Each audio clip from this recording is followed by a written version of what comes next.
Hi everyone. In this video I'll be talking about chapter 12, sequences, series, so arithmetic and geometric sequences. So here's an example of a sequence. So suppose you invest some money. If you happen to have $10,000, congratulations, and you invested at 5%. And if that's compounded in that way every year, then this would be your total kind of at the first year of the investment. This would be the total at the second year, the third year, the fourth year, and so on. So this list is basically a sequence. This is a sequence of numbers. So just to zero in on exactly how our book defines it, there are infinite sequences that just keep on going. There are finite sequences that have some ending to them, but basically it's a list of numbers.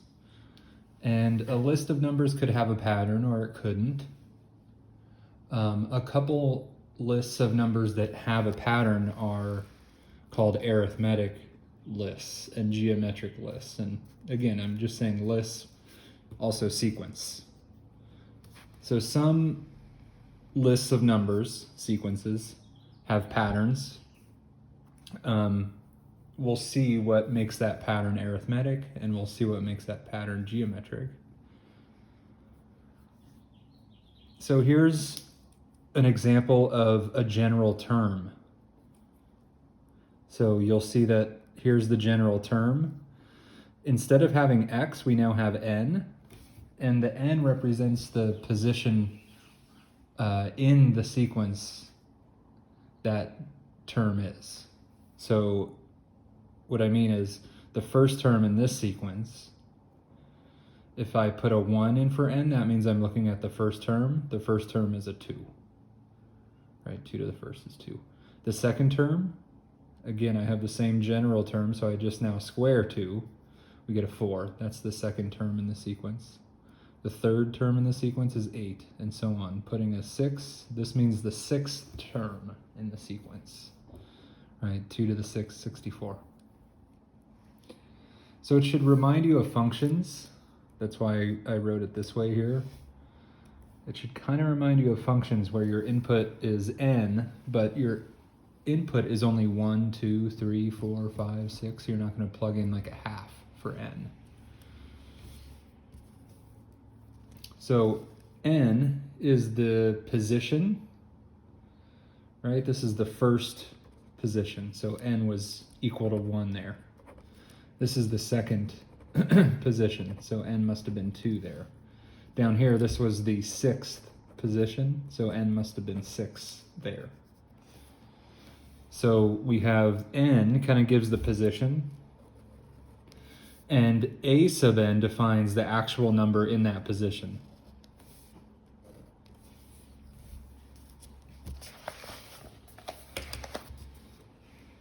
So imagine we had this general term. So this is kind of like our function, where n is an input, and we're starting with n equals 1, and then 2, and then 3, and then 4. So it says find the first 4 terms and the 50th term of the sequence for which the general term is this. So the first term would be letting n equal 1, so a sub 1 equals negative 1 raised to the first times 1 squared. So we would have negative 1 times 1, in other words, negative 1. The second would be a sub 2, so negative 1 squared times 2 squared. So 4 times positive 1, this would be positive 4. The third, a sub 3, would be negative 1 cubed times 3 squared, in other words, negative 9. Fourth, a sub 4,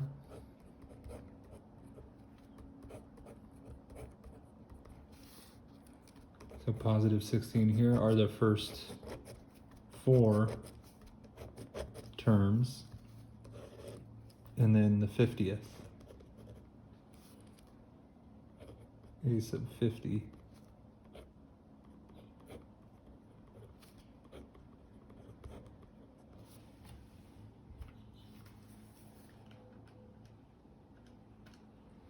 So this would be 2,500.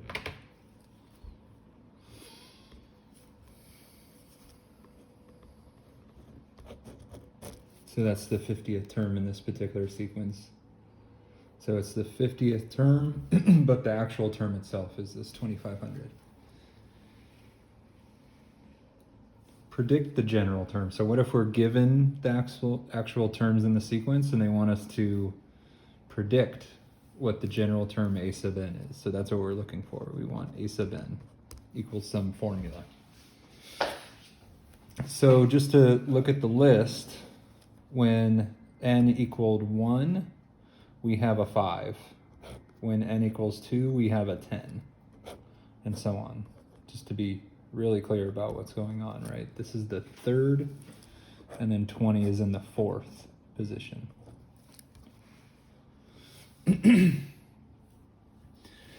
So what I want to do is ultimately figure out, okay, what about for n? What is a sub n equal to?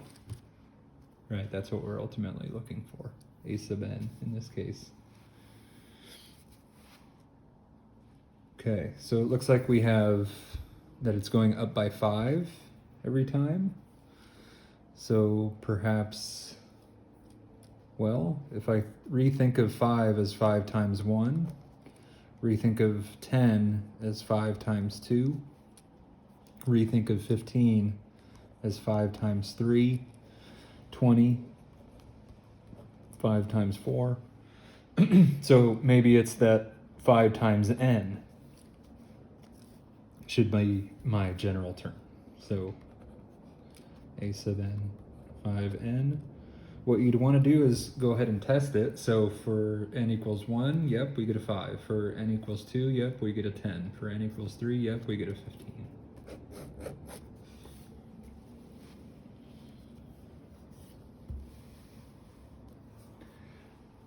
Something to note about this one is it's alternating, meaning notice it goes from negative to positive to negative to positive to negative.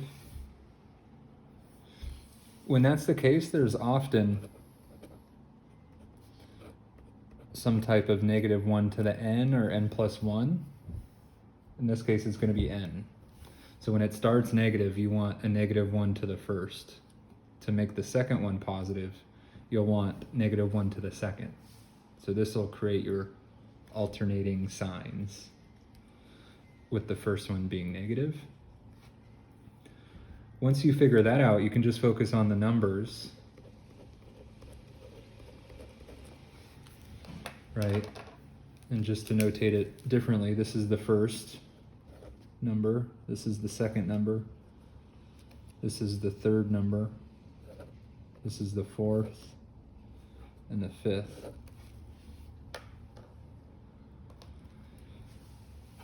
Right? So it looks like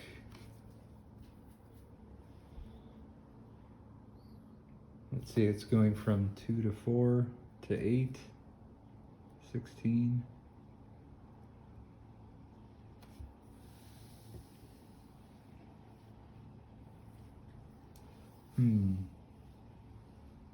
So it's almost as if you're taking, so I'm trying to figure out this other portion. So if you look here, let me just write a table like we did the other one to make it a little more clear. So we have when n is 1, we have a 1. When n is 2, we have a 2. When n is 3, we have a 4. When n is 4, we have an 8. And when n is 5, we have 16. Okay. So 2. I'm just trying to think of what could be the connecting factor. I'm kind of seeing 2 cubed, 2 to the 4th, 2 squared, 2 to the 1st, 2 to the 0. So it looks like n minus 1, right?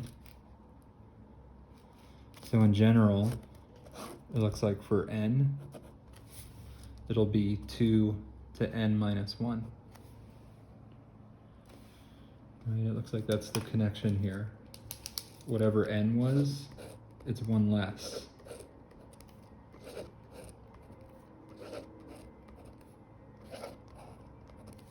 So if n is n, then it'll be n minus 1 as a power.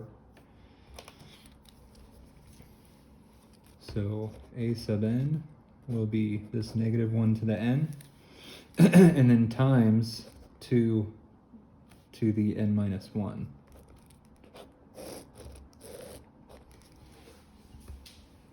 And you can check that by now plugging in 1, making sure you get a negative 1.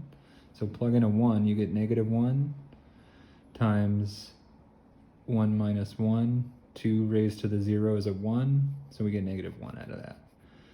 Plug in a 2 for n, and you should get a positive 2, and so on. All right, moving on. The sum is another important feature of a sequence, and that's actually what is meant by a series. That's exactly what this is meant. So sum. So when you're summing a sequence, you're finding what's called the series. So series simply means sum. So if you have terms of a sequence, A1, A2, A3, and you just add them up, that means you're finding the series up to some n. So if I want the series or the sum up to 3, this would mean that I'm adding the first, the second, and the third member of the sequence. So the first would be negative 2, and then I'm adding 4, and then I'm adding negative 6, right? First, second, third, first, second, third. So 2 minus 6, this is negative 4.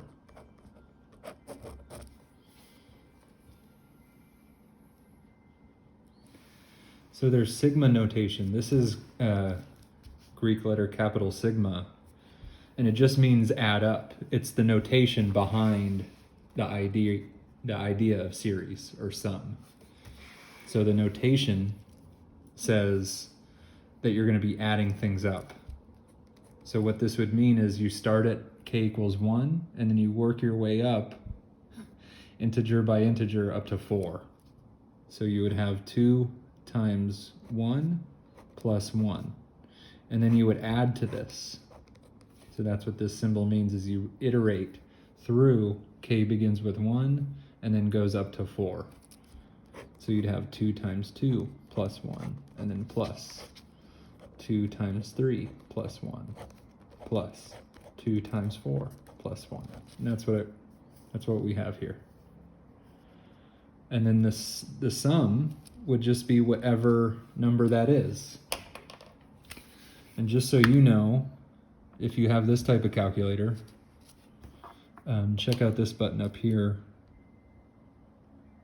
So that little summation in yellow. So I can go this and then log base.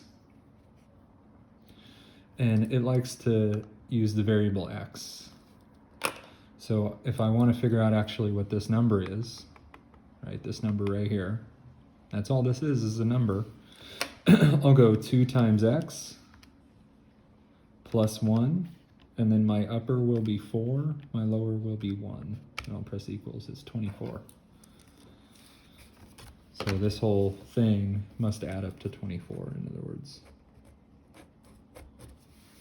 Okay, let's try some. No pun intended. All right. So for this one, it says write out and evaluate. So we're starting at k equals 1. and we have this general term. This, by the way, right here, would be like my general term, a sub k in this case, because they're using the variable k. So I start at 1, so 2 to the first plus 5. That's the first term. Then I add to that 2 squared plus 5. Then I add to that 2 cubed plus 5. Then I add to that 2 to the fourth plus 5. And then finally we add 2 to the fifth plus 5. Okay, I'm going from 1 to 5 because that's what's mentioned here in the summation symbol. And we're just cycling through the same formula.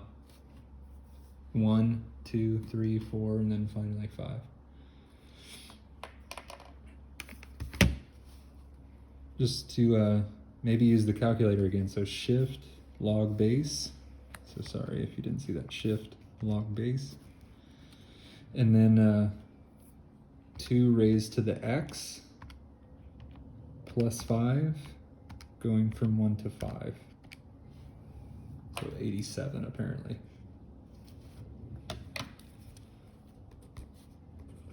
So that's just a number, right? In the end, this thing is just a number. So write sigma notation for this. So if this is the first member of the sequence, right? The second member, the third, the fourth, right? Basically we have a sequence of these numbers.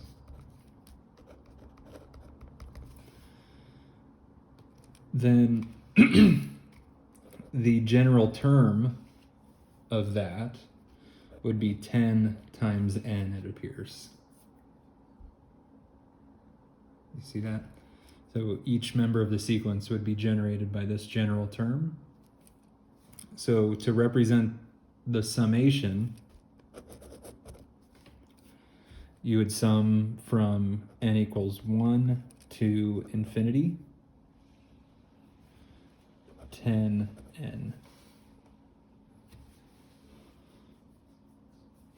Right, so this dot dot dot means that this just continues indefinitely, forever.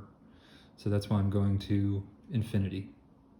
So this would be an infinite sum.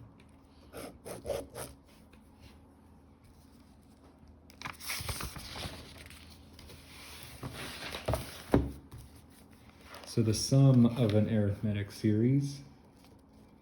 So if you have a sequence that is arithmetic, that means that it would have a common difference. And that's what this formula is about. So that is an important one.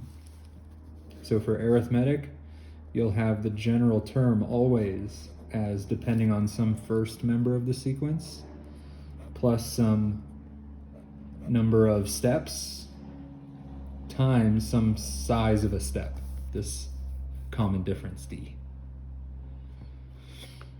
All right, what this formula is a summation formula that involves the general term formula.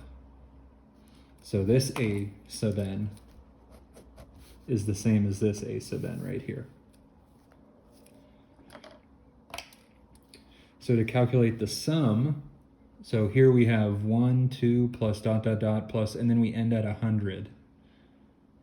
Right, so this is asking us to add up all the numbers from 1 to 100, just those whole numbers. 1, 2, 3, 4, 5, 6, 7, 8. Right? So we would have n equals 100 for sure. So the sum up to 100 would be 1/2 times n, which is 100, times a sub 1, which is 1. Right? The first member of the sequence would be 1, plus a sub n. So a sub n would be another, so now I'm placing the a sub n part.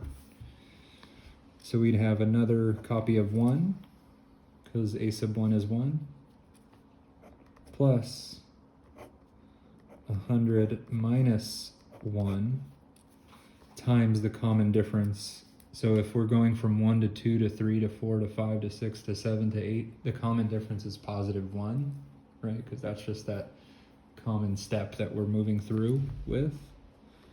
So we'd have times 1, and this would be it.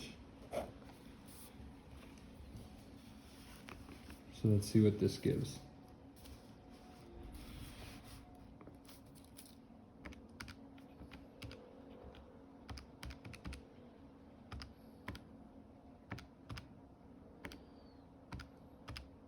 I'll just do 99.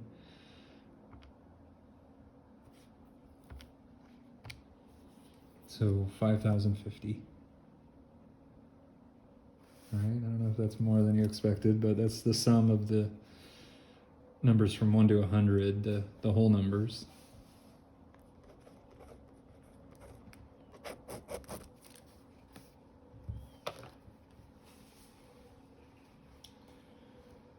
Okay.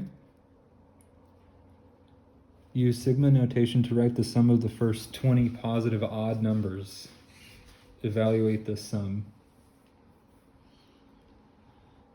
All right, so positive odds. So we'd have like 1, 3, 5, 7, 9, 11, 13, blah, blah, blah. So there's going to be 20 of them. If this is the first one, the second one, the third one, the fourth one, and so on. If I call this n,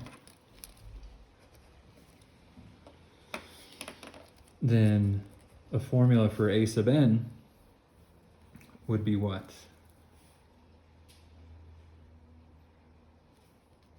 I guess 2n minus 1. Right? So if I multiply n times 1, I get 2. 2 minus 1 is 1. If I multiply 2 times n, which is 2, I get 4. And then subtract 1, I get 3. So this looks good. And then what I'd want to do is cycle through. So I'd want to sum up the sigma notation part. That's this symbol. So I'll go from n equals 1 to 20. So that'll capture the first 20 of these 2n minus 1s.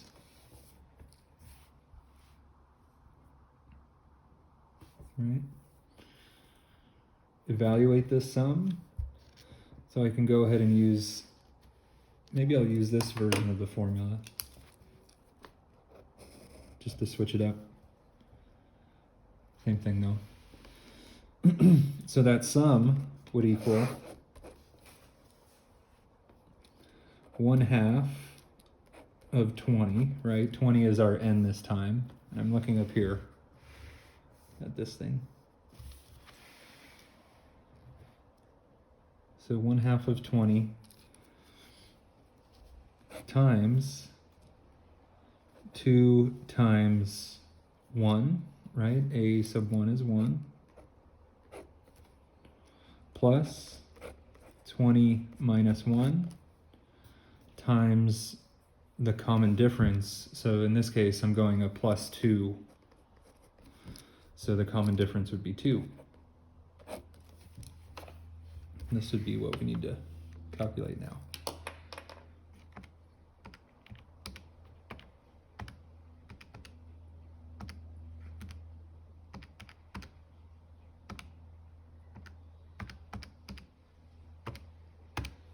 $400.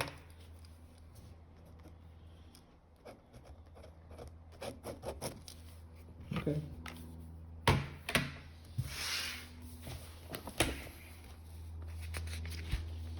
Continuing. So example 9 here.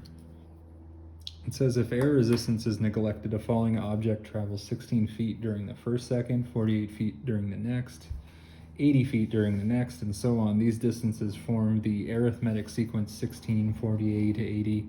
In this sequence, a sub 1 is 16 and d is 32.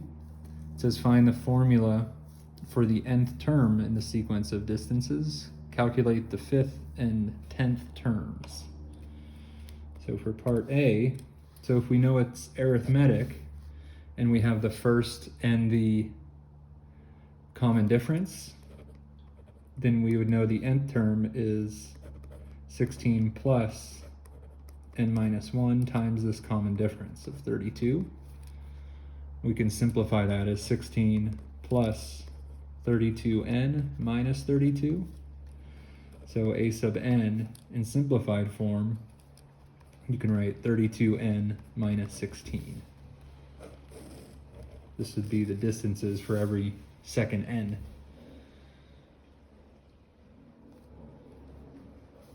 Okay, so what I did was I basically plugged into that general formula for arithmetics, right, with common difference d, first term a sub 1. B, calculate s sub 1. So I guess I needed to calculate actually the 5th and 10th terms. So let me do that. So a sub 5. So 32 times 5 minus 16. So in the 5th second, some falling object would fall 144 feet, just in that 1 second. And then the 10th second, it's gonna fall 304 feet, just in that 1/10 second. All right, so we were supposed to do that. So there we are.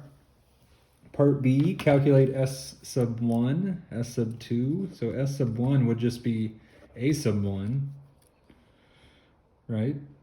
Which is 16.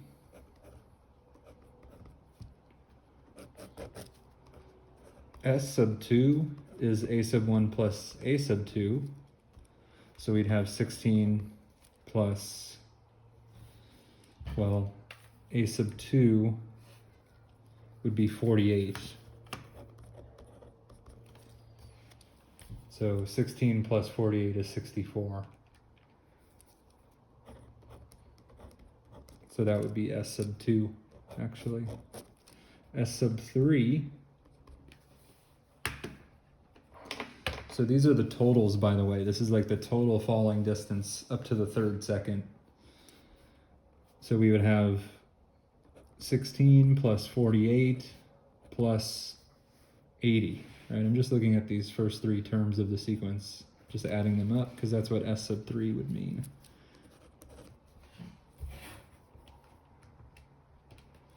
So 144.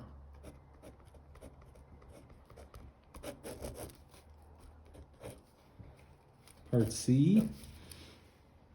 So it says, give a formula s sub n, the distance fallen in n seconds.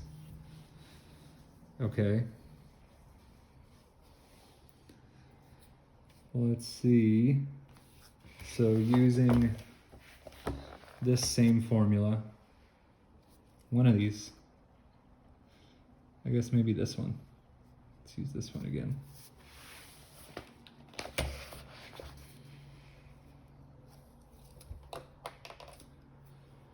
So s sub n would be equal to 1/2 of n times 2 times a sub 1, which is 16, plus n minus 1 times the common difference, which is 32. So simplifying this, right?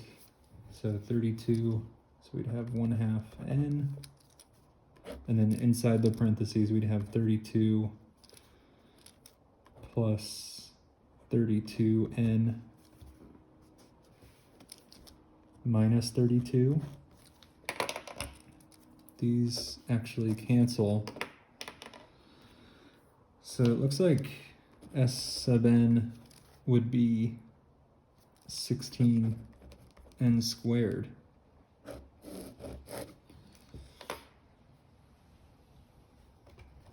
Okay.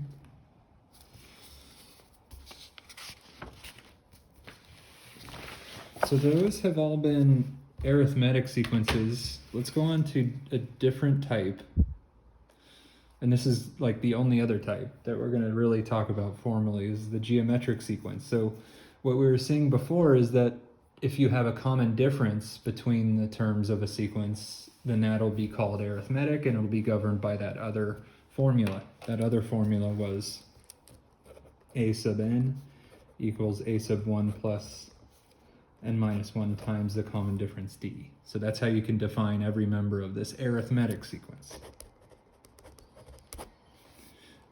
For a geometric, we're going to see that formula on the next page, but what's going on with a geometric is you have a common ratio, not a common difference, but a common ratio. So if you take the terms and you divide them, and it's constant, then that is said to be a geometric sequence. Okay, so if you look at an example here, so look at part A. If you take the next one and divide it by the previous one, so 20 divided by 4, that gives us a 5. Check out what the next combination does. 100 divided by 20, right? It's saying to take the next one and divide by the previous. N plus 1 is the next. N is the previous. We get a 5, right? Divide all these. 2,500 divided by 500, you get 5. So the common ratio with that one would be a 5. For part B, if you take the next one, so make sure to take the next one over the previous one and not the other way around, you get -2. And if you do that for all of these, 12 divided by -6, -2. -24 divided by 12, -2. 48 divided by -24, -2.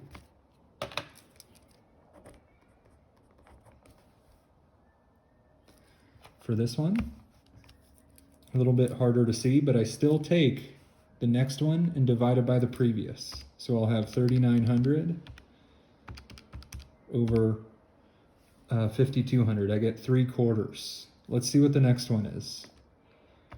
So 2925 over 3,900. So 3/4. It looks like this R equals 3/4.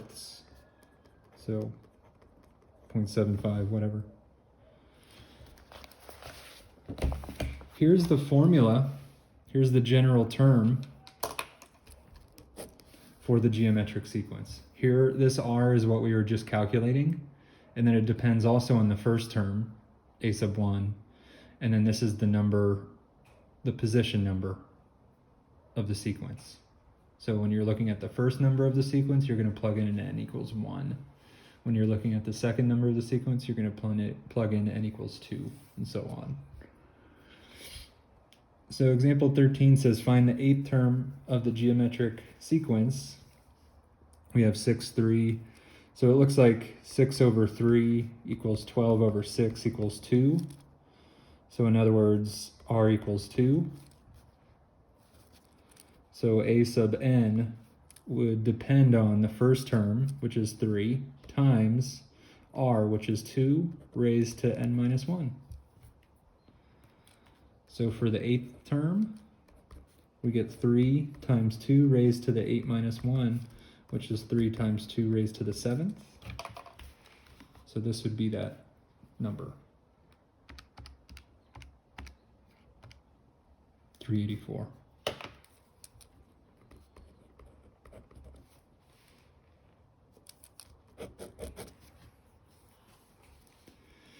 So just like you can add up the terms of an arithmetic sequence, and we call that a series, we call that an arithmetic series, we can add up the terms of a geometric sequence. Okay, we still call that a series or a geometric sequence. So let's see if we can apply this. This is our formula to add up the n terms where we have a common ratio, where that common ratio is not 1. Okay, so it says find the sum of the first n terms, 9 terms of the geometric sequence, -5, 10, -20, 40. So it looks like 10 over -5 equals negative 20 over 10 equals 40 over negative 20, which all equals negative 2. So it looks like the general term of the sequence, if we were interested in that, would be negative 5 times negative 2 raised to the n minus 1. Okay, so for us, we're just finding the sum. So S sub 9 would depend on the first member of the sequence, a sub 1, which is negative 5, times 1 minus r. R is negative 2, and we're raising that to the 9th, right? N is 9. And then we're dividing by 1 minus negative 2, right? This r is also down here.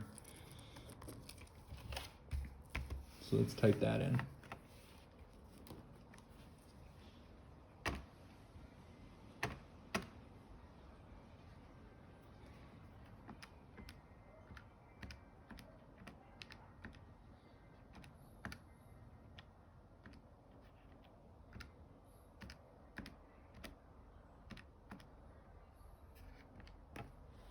Negative 855.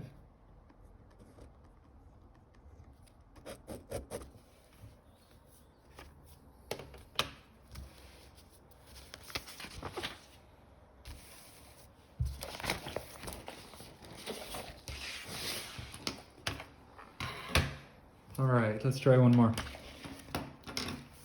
This is the last of the new material, by the way, so after this will just be the practice exams. So let's see, this says a bungee jumper rebounds 70% of the height jumped.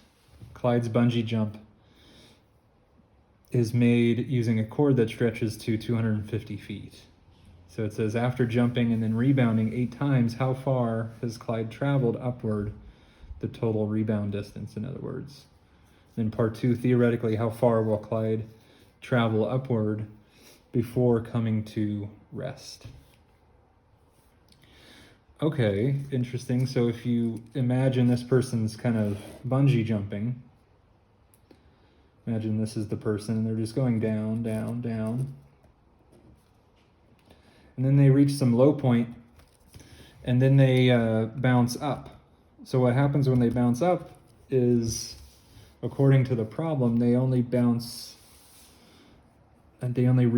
70% of the original jump height. So if they fell down h,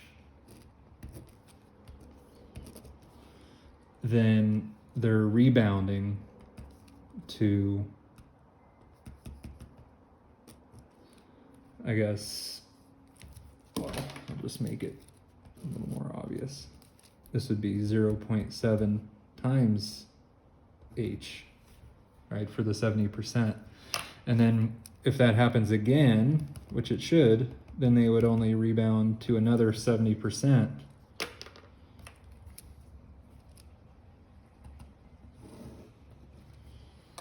So this would be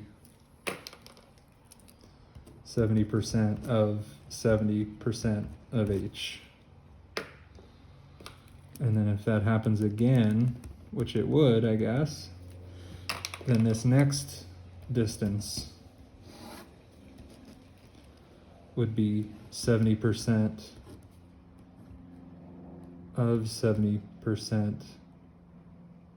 of 70% of h, right? It's just going to be another multiple of 70% every time. So if we start out with 250 feet to fall, then that's acting like h, essentially, right? So we would have members of the sequence. If we look at the bounce heights, we would have the first one, maybe I'll write it like this. So the first bounce height would be 70% of 250.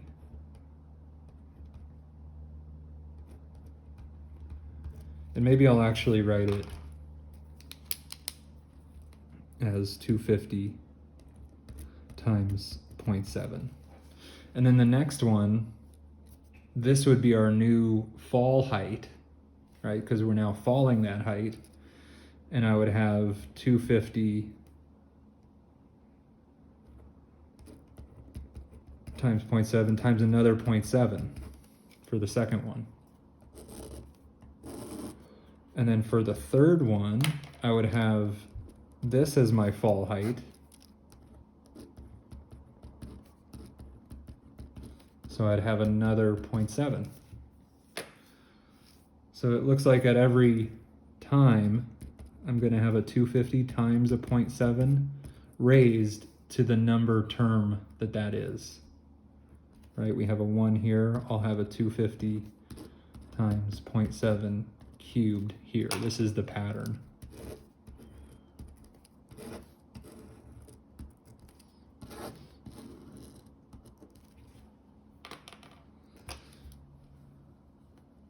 So a sub n will be this 250 times 0.7 just raised to the n.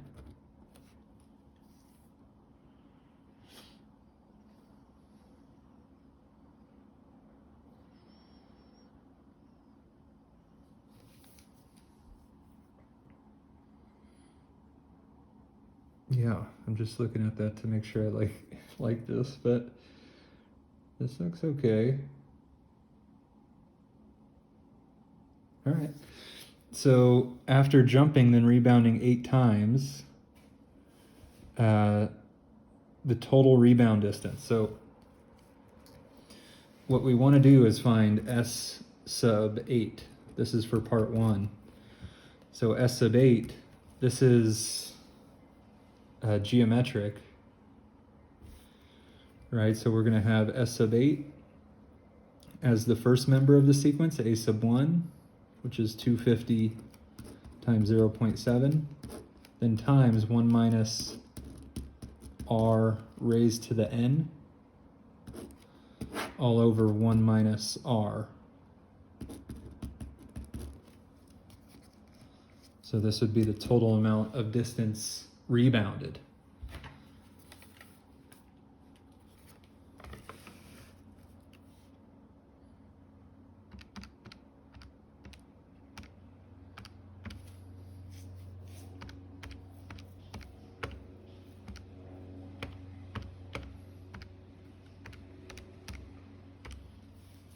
So 549 feet, then I'll say 0.7, I guess. So 549.7 feet about. So for the first 8 kind of iterations of this falling back, right, the rebounding height, if you add up all the rebounding heights, that is totaling up to about 550 feet after these first 8 rebounds. So part 2 is theoretically, how far will Clyde travel upward? In other words, bounce before coming to rest. So in the limit, so meaning if you look at like for very large n, so usually we have that S sub n is a sub 1 times 1 minus r raised to the n over 1 minus r. But for n very large, we have that this actually becomes simply a sub 1 over 1 minus r. So this is going to be what we want to evaluate. So I'll have 250 times 0.7 over 1 minus 0.7. So this will be what happens if this were to play out just forever.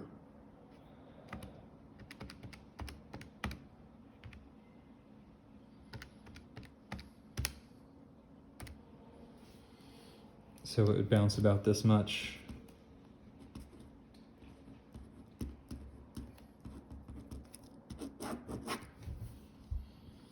All right. Good luck on your exams, you guys. It's been a pleasure. Have a good one.